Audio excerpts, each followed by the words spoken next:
Hey everyone, welcome to the SIG Node meeting on October 21st, 2025. First off, we have Tanshia.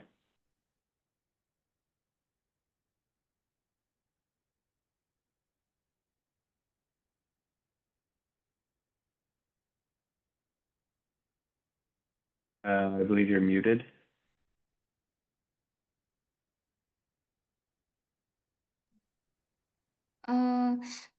Okay. I am the first person.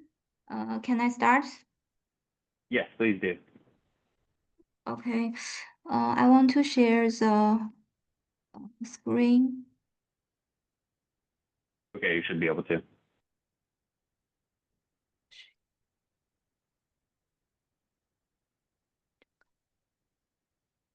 Okay. Okay. I want to discuss two parts. For the first part, I want to discuss the extended proposal 4. And for the previous, I have introduced the 3 extended proposal for the issue, which to avoid to decrease the performance of the guaranteed pod when the pod scale down. And from the feedback, there are for these 3 proposals, there are more or less have the resource fragmentation problem, and for some proposals, they may remove the CPUs by an external agency, and it have some not good for the Kubernetes. So we consider another proposal to configurable the CPU resource release delay. And we think we can, for this proposal, we can add a container level or pod level or node level parameters, the scale down delay seconds. It specifies that when a container scale down, the CPU set can only be applied after waiting for at least the scale down delay seconds. The behavior for the CPU limit decrease is when the CPU limit decrease, the kubelet can decide which CPUs can be removed based on the strategy in the CPU manager, and the new CPU set of the running container will be applied after the scale down delay seconds, and the removed CPU for the container can release to the default CPU set after the scale down delay seconds, and other pod can use it. And there is a use case for this proposal. For example, we can create a pod with 2 CPUs, and then the pod scale up to 4 CPUs, and we can add the DPDK workers on each core. And if the workload was decreased and the pod scale down from 4 to 3, and during the scale down process time, and the container can request the CPU set, request a new CPU set for the Kubernetes. And when the container get the new CPU set, and it can do some preparation, for example, to stop the DPDK workers on the core 3, and after that, the new CPU set can apply to the container, and this scale down process for the container delay time can be configured by the user. And for the detailed design, firstly, we can add new parameters in if it is a container level or pod level. Maybe we can add parameters in a container or pod structure. If it is a node level, we can add an option in the CPU manager. And for our opinion, we think maybe the container level is better because if the container want to delay, it can configure these parameters and not affect other containers. And secondly, we should modify the CPU manager to spot the scale down delay.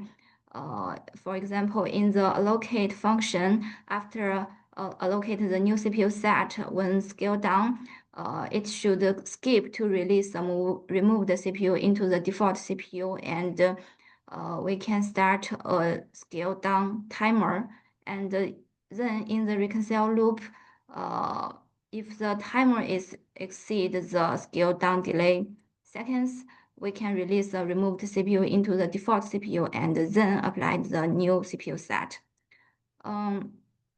For the use case, for container, maybe we have two methods to get the CPU set. First is to use the pod resource API. And for this method, we don't need to modify the Kubernetes code. And the second is to use the more downwards API. And for this method, we should modify the code to support downwards API to transfer the CPU set. And this is all of this proposal, and we want to confirm is the first is whether the pod resource API is a common method for the container to get the CPU set, and whether it has a security risk, because the container need to visit the kube stock file, and another is we want to collect the comments whether this proposal is better than others, and it can be accepted by the community.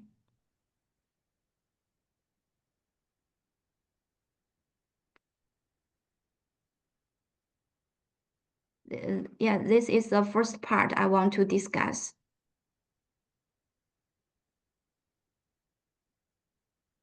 Sasha, you had your hand up? Yeah, I have several comments related to it. I added to the doc, but for some reason it's not visible by two. So I like this proposal better. So like delaying the updating of CPU set, it gives the ability for container to react. That's fine. Regarding communicating to workload, my preference would be a downward API. Reason for that is what we are not really hammering the kubelet with gRPC calls, like constantly asking, like, is my pod resources changed or not? So like downward API will be better, and you can use iNotify to asynchronously get events if something changed. When regarding the pod level parameters, I think it would be better to be part of as a node level parameter, because it's implementation specific for CPU manager and particularly one specific policy, static. So it's a parameter of how this policy behaves, not something else. And one more thing which came just to my mind is what, like, if we are delaying releasing of resources, we somehow need to mark what those, like, scale down operation is not complete yet. So we should not mark the scale down operation completed before, well, before this timer expired. Just my comments. Yeah, thank you.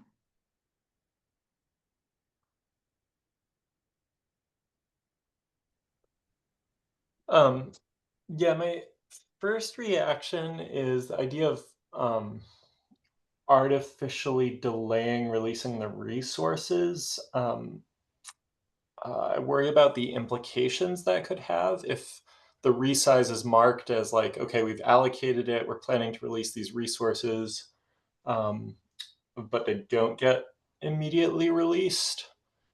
But we are already sort of handling the slow or asynchronous downsize for memory limit decreases. So maybe that's not so much of an issue as long as we handle it the right way. In terms of a timeout, That sounds like something that could be kind of racy. You'd want a timeout that is long enough that even if the machine is like heavily loaded, you still have time to shut it down. It's also going to be very application dependent.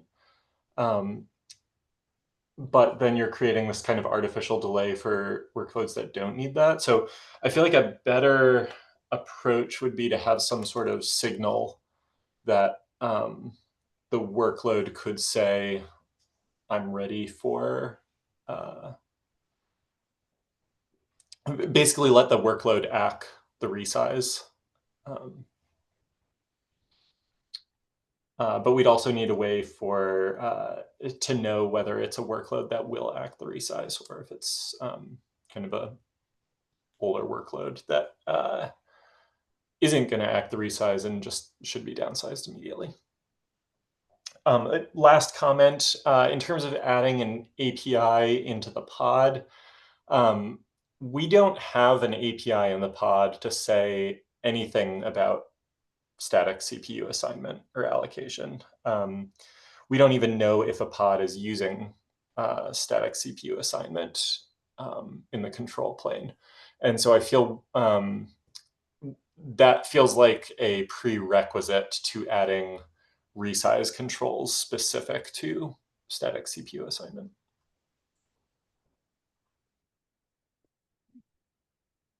I guess it's my turn. Anyone else has their end? Ah, okay. Seems it's me. Okay, so I want to start big +1 to two things Tim said. I'm strongly in favor of at least exploring the workload, acknowledging the resides, like, okay, I'm ready to tolerate the resides, or there are details to sort out probably, but I'm very positive about this idea. Second comment, which is the very last thing Tim mentioned, that it seems that it's more and more recurring, this topic about, yes, but we don't know what the workload actually requires in terms of exclusive CPU. So I think that in the next cycle, I will start the conversation proposing something to address that, which should unblock quite something. And okay, that was the part. The other thing I want to mention, which is complementary to those two things, is that it seems to me that one of the key reasons why we want workload to acknowledge or to have a delay to prepare is that the workload doesn't know which CPU is going to be removed, for example, in the example of downside, sorry for wordplay. But if, big if, we go back to the original idea that the downsides is predictable in the sense, okay, I'm removing first the CPU that I added last.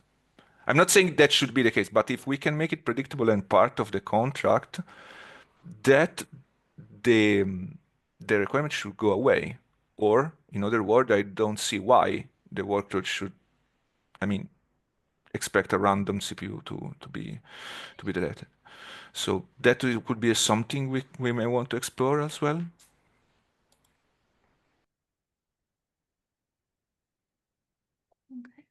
Yeah, Sotiris here, I want Francesco. I think the thing that you are referring to is the kind of LIFO, and this was originally developed and demonstrated, but this will require a Golang modification of the CPU of this CPU set. As it is today, it doesn't have LIFO. It is possible. We have demonstrated, yes. Yes. But there were strong no from SIG Node on this. So it's super easy to do it. We just create a new Golang CPU set with LIFO or fill or whatever, and then we update it. And then this other control is what you say. So it's up to SIG Node to decide. I just want to mention that I do remember the conversation. I do remember the change to the state file, which I'm not thinking there is a problem, but I don't remember the other. So I will watch the recording and catch up. I can tell you. I mean, this was the initial request. It ends up in the Golang in the CPU set as it is today. It doesn't have LIFO. If we create a new one. So that's the only thing we need to do to have this. So yes, Okay. possible. But I if will. we say we go, we just do it like this. Yeah. I will catch up. I didn't remember. My bad. I will catch up. Thank you.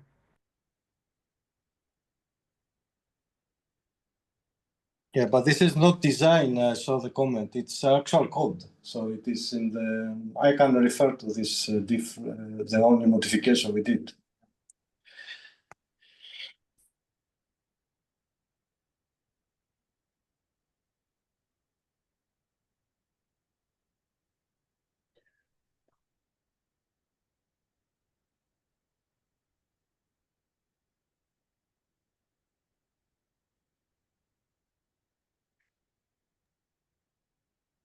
Sasha, I think you're up. Yeah, well, regarding predictability,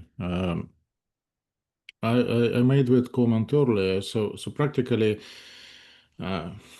trying to predict what will be removed is not a good approach.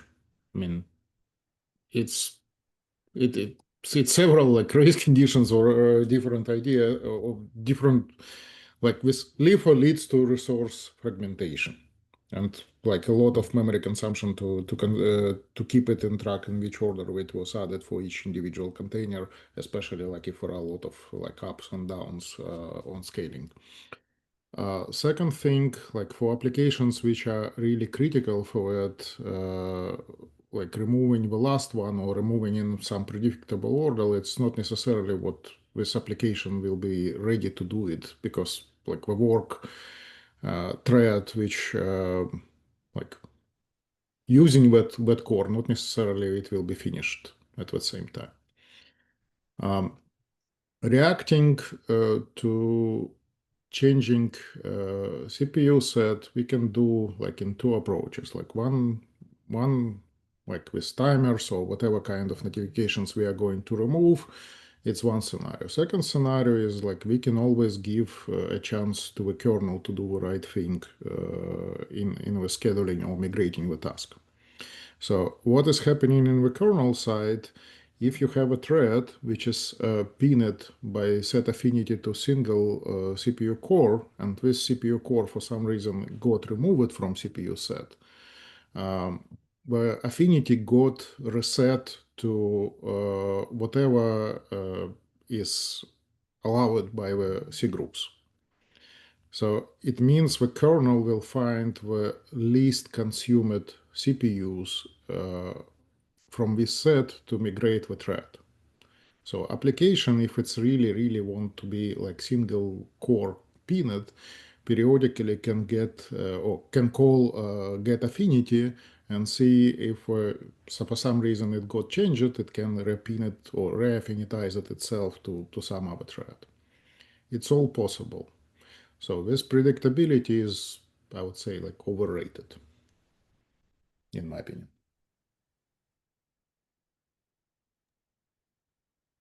I thank you, Sasha. Just want to. I get some of your points right immediately, but you mentioned fragmentation of resource space, right?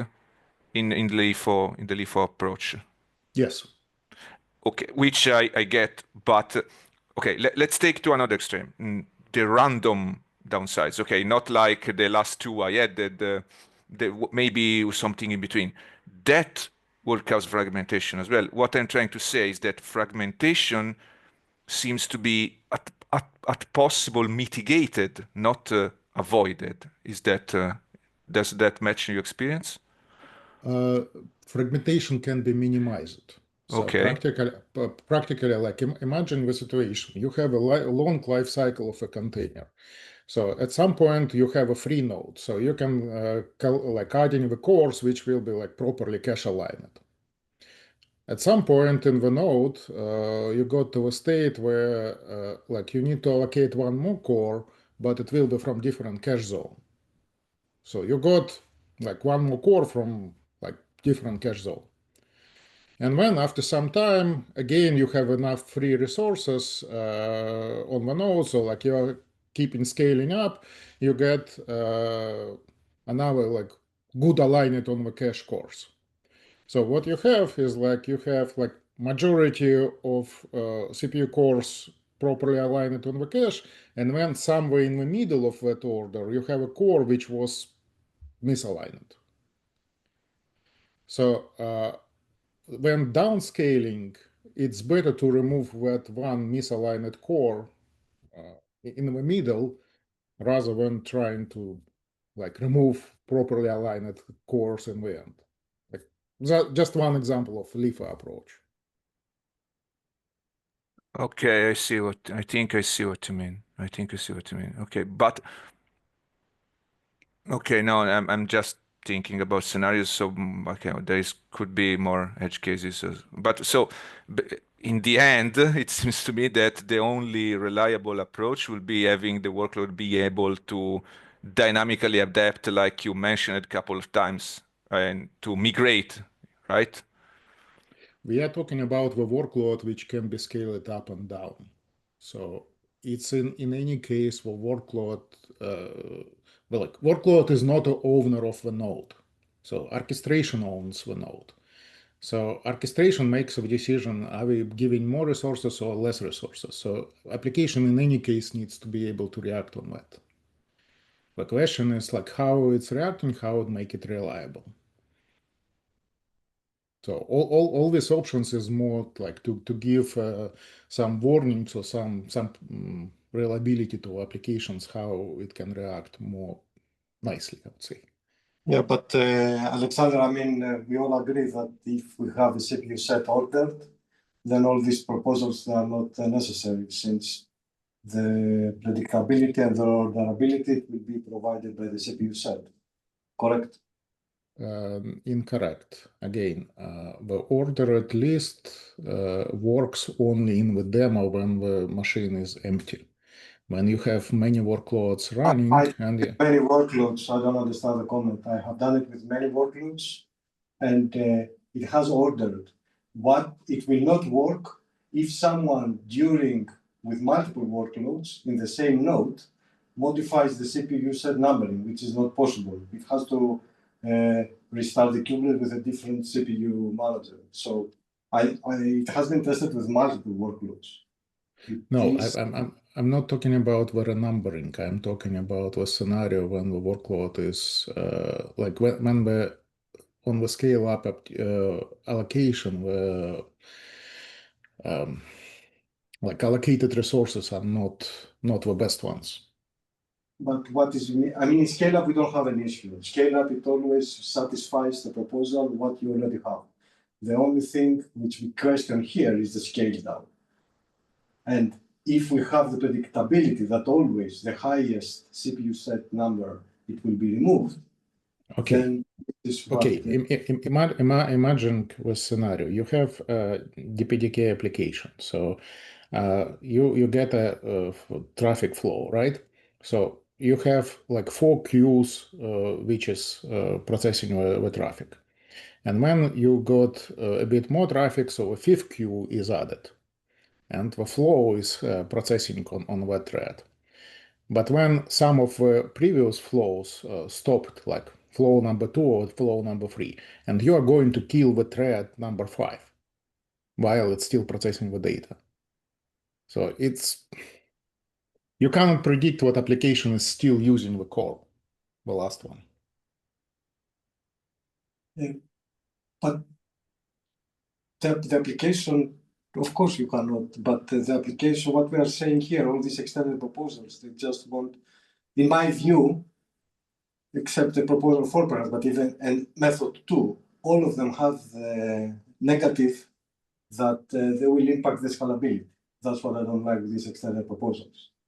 And my feeling is that we end up in this discussion about extended proposals because we have the unordered CPU set. That's my feeling. Because if the application is fully aware of what's happening, and that's the responsibility of the application. This is why DPDK by design has 2 other threads, which they are the core, which they actually know what is happening. The only missing part here, which has been identified by QChow, it's if you scale down, the unpredictability, which one of the remaining worker codes will go away, it will create some packet loss depending of the application, because there's nothing that can be done from the control aspect of the application. If the predictability, and I think what is being in this extended proposal, it says, okay, we are going to give a little bit heads up to give this the additional information for the application to react. But if this, by design, it's in there always, without impacting the scalability and messing around with all the other things that Kubernetes has, and I think this is my concern on those extended proposals, it's where unavoidably we're going to have packet loss. So Well, I think it will end up in the end in this CPU said that it is unordered, and order will not help because like if the decision of scaling down the pod is done by the same application, it's then yes, that might be a case. But if some external entity well decides to scale down the pod, there is no way of communicating that in advance to the application, right? So you get an event, what like some core from a pod will be or from container will be removed. The question is like, will it be the last one or will it be some in the middle? It wouldn't help. So application in any case will see only the like end result where the CPU set is changed, right? that's correct. So in that sense, as I say, it's like order doesn't really matter. Yes, but this application is not alone. Okay, I mean, you have applications, especially for high performance and this type of application, which is motivation of these proposals that they kept. They also have control planes. They also have metrics. They also monitor in a different level, and they are the initiators. They are the end users of the in-place pod vertical scaling, and they will initiate the scale down when it is needed, either for a control upgrade or for a canary upgrade, or in case that they want to reduce power resources. So there is a feedback loop there, which is responsible to do this. This is not the job of Kubernetes, correct? This is the job of the whole system. If they're going to use vertical pod scaler or they're going to use their own API, it's a different aspect. But I agree with you, Alexander. It's not only the application of the workload. There is a big ecosystem around it, which they are responsible when they were going to initiate the scale down to know what they are doing. What I'm saying that, so this aspect and this problem, it will be handled also by the other system. However, the packet loss that it has been indicated as a motivation for this PR, as my understanding is that even if you have controlled everything else, it will create a little extra packet loss, not knowing which CPU you're going to remove. That's my understanding, but perhaps Concha can give on top of it. So there, let's not mix things, and it's not only the application workload here. It is part of the solution that deals with these things.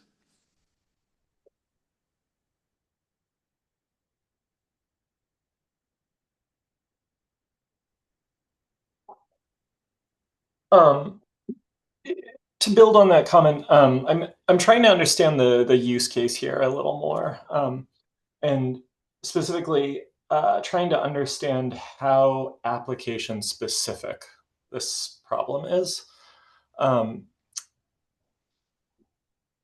So if this is short explanation to that. The DPDK style application, we prefer to get the to allocate the exclusive CPU cores, and when inside we have a busy loops which just like pinning to single core, and with busy loop is just like read, process, continue with the same thing. So the issue is happening when this affinity got lost.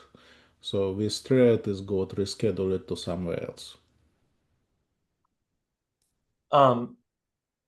Yeah, so I guess my question is, like, we're thinking about this from the view that some external controller, like say kubelet, is dictating what changes are going to be made. It's saying, I'm downsizing you, I'm removing this core, you need to react to it. If this is more of an application-specific problem, we could flip that around and say, the application decides, I'm ready to be downsized, I'm going to release this core, and essentially communicate that information up rather than in the reverse. Yeah, this was also proposed 1 year ago. And then with the APIs to explicitly say which CPUs to keep. But this was refused because the response back, my understanding is that this will impact the APIs. If you think that we need to reevaluate this, then we can bring it again back.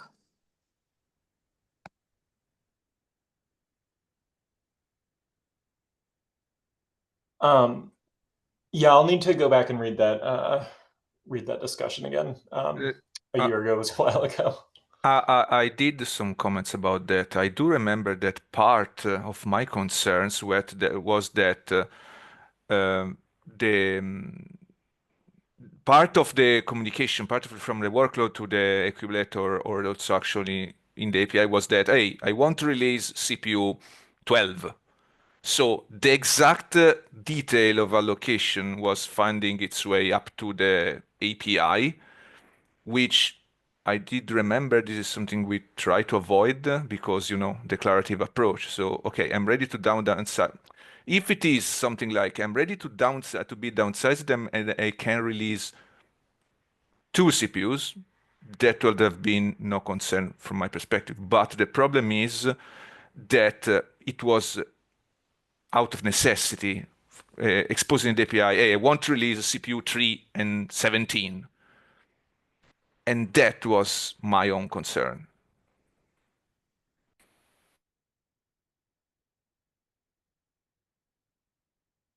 I think part of the reason we're having a hard time here is we're trying to design, to build really fine-grained control over this into a API that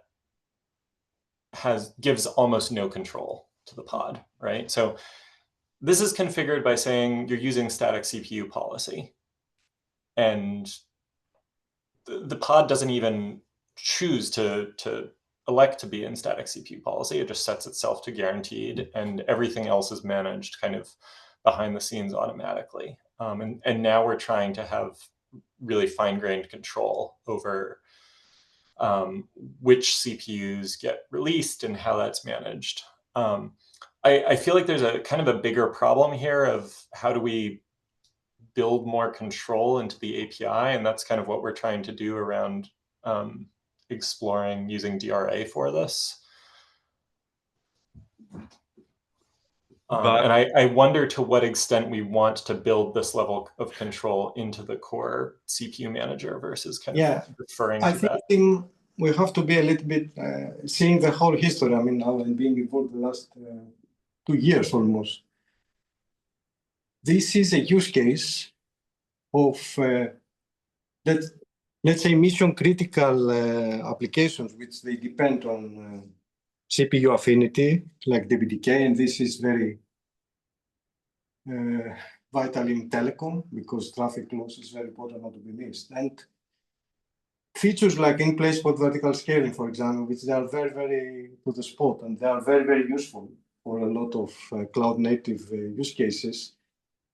It seems to me that they haven't been thought enough to consider CPU affinity or applications which they have CPU. And this is something that needs also to be considered for the DRA in the long run. So I think we need to think a little bit if this is a use case where we need to think very deeply about this type of applications, which they depend on CPU affinity which most of the times it's very important not to have any disruptions in the workload if you want to do things like canary upgrades, if you want to do power efficiency algorithms and these kind of things. As it is now, it seems we cannot use CPU affinity powered libraries like DBDK. That's my understanding. Since they are mostly, as you say, they are mostly for cloud, and they are there. You don't have these kind of special use cases.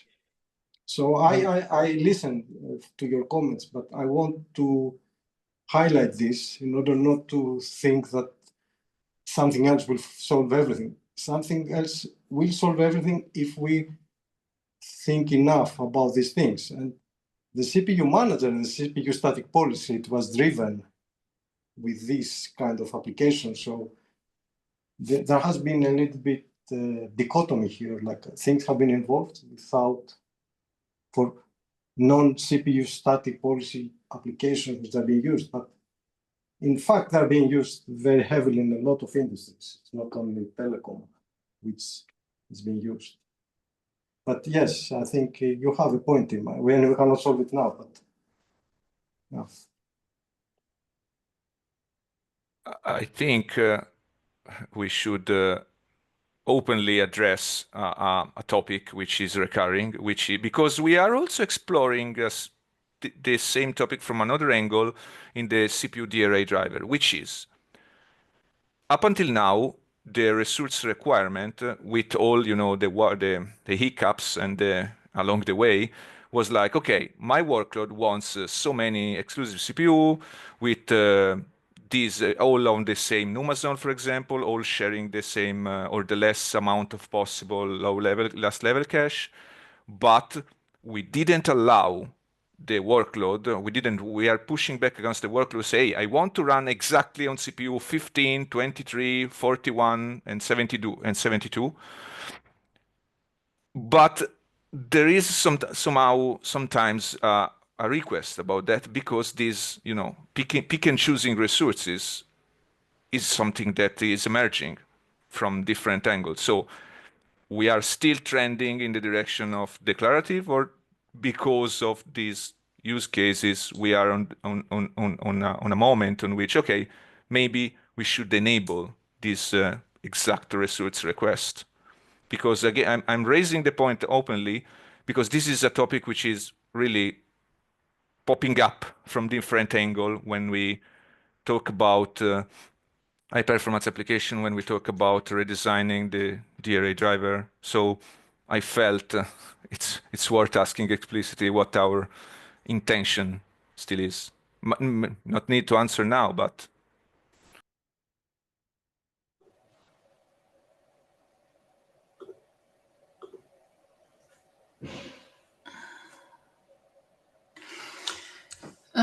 We may don't have enough time for the second topic, but I just want to ask one last question. I understand the software's your use cases, but I still wondering for those telecom or HPC workload, why we still want to in-place resizing your resource? Can we just guarantee resource and you just rejected in-place pod resizing? So a lot of the problem we are talking about here won't be the problem if you care. And for those, a lot of the job, they are like not really sensitive on those kind of things. They want to better packing, and they want to. So in that cases, they want, and they also didn't really estimate initially configure or their resource requirement upfront were accurate. So they rely on the in-place pod resizing. But for a lot of your use cases, I feel they should be configured better. And the even resource is not used, they still want to guarantee. So the approach, I feel I just worry about the we are over-engineer, over-design these use cases here. I agree with you. Down. I mean, let me make it clear. It's not my proposal, the extended proposal. Okay. So this is why I have asked this to be discussed in beta. And so in my view, it's something that this thread context, it can be also solvable by the application. Sometimes if it with different design methodologies. So it's not a must from the use cases that I'm dealing with, but it will be, of course, good if they exist. But I think Chunkia can give you answer about this extended proposal. So I want to separate things. The other one that we have approved, and it's going for a cap, unfortunately, we didn't manage for 135 for a good reason to handle the scalability of app. It's still valid, and I think it is useful and without being so specific about the worker loads. There are ways to do it in the application. I think Chuntia can answer to you for the extended proposal use case, this one specific, which asks this. But let me make it clear. And in the other one, it's okay as it is. So Chuntia, if you want to comment, I think.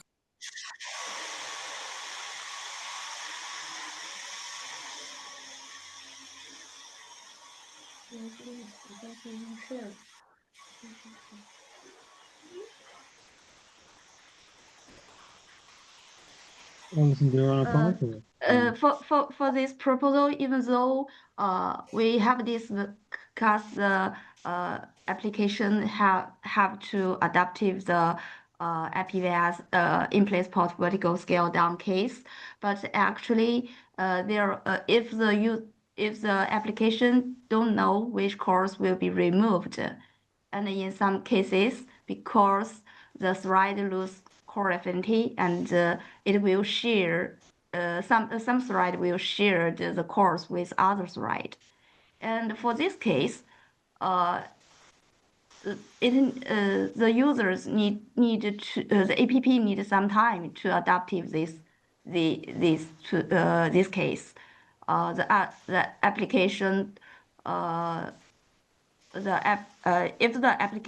if the application don't know which core will be removed, this case can't be avoided, and the application needs some time to adapt it, and it will have performance degrade, we think. So for this case, we think it is necessary.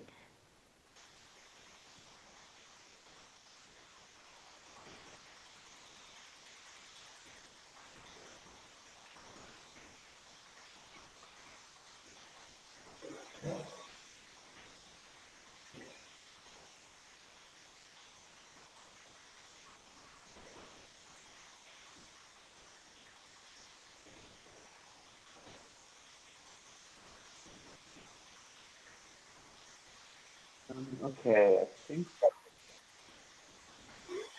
there's probably more to talk about on this topic, but I think we move on quickly. Rados, you have your hand up. Did you have something to mention? Yeah, I just want to ask because I invited Kiro to present here a project called ZeroPod, which is very relevant to our work on checkpointing. Essentially, it's a container runtime that integrates the checkpointing functionality, and it automates most of the tasks that we discussed previously. And I was wondering, maybe because we don't have time today, maybe we can he can present this project next time, or yeah. I just want to add a comment here. Yeah, next time works. Thanks. There's another item, Stefan or Sophia on the Debian image. Do either of you, are you here? Yes. Yeah. I hope my request is much easier, and I'm working to see if the Docker image for the MPB performance test, if the Debian version in the Docker image can be upgraded. So I talked it with the testing group, and they suggested me to check with your guys that if this image is actually still being used first. So yeah, just wondering if anyone knows its current status.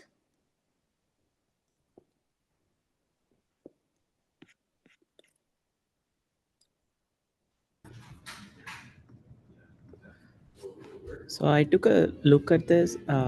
Looks like there has also been similar efforts that also tried to bump the image. I don't see any references of this used in official tests.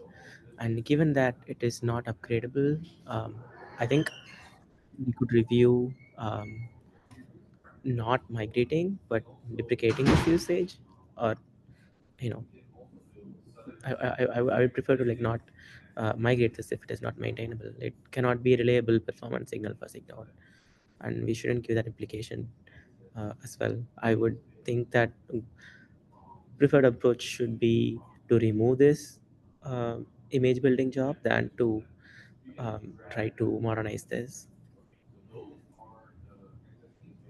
Did you find when it was removed? We used to have this performance job, and I'm not sure when it was removed. There wasn't any active job I was able to find. There is only a post CI job that's using it. That's built for 1.12. There wasn't any reference of this usage since then. This doesn't seem to be part of any test suits. Okay, so if I get it correctly, so these images can be removed, right?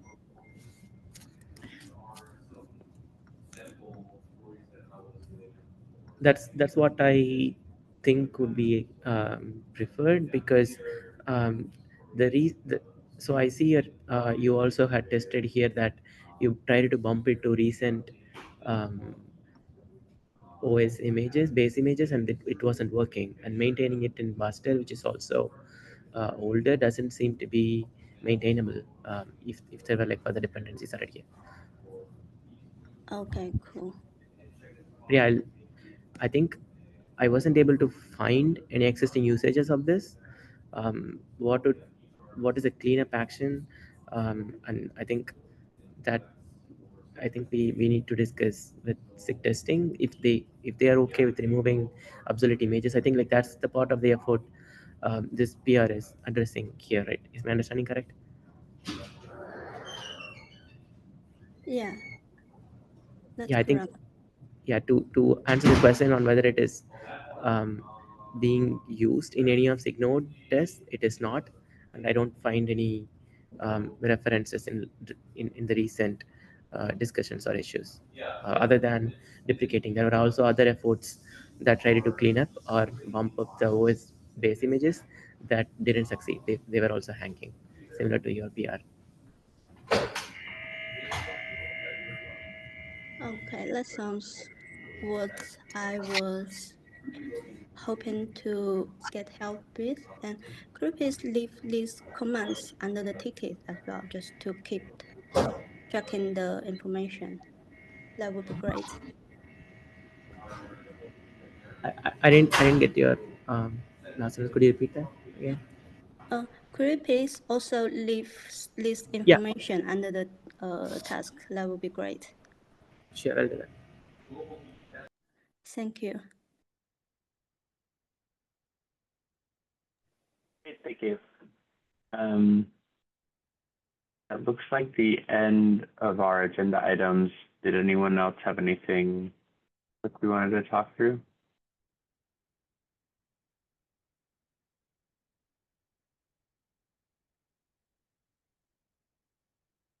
Okay. Thank you, everyone. Have a good week. Thank you. Bye.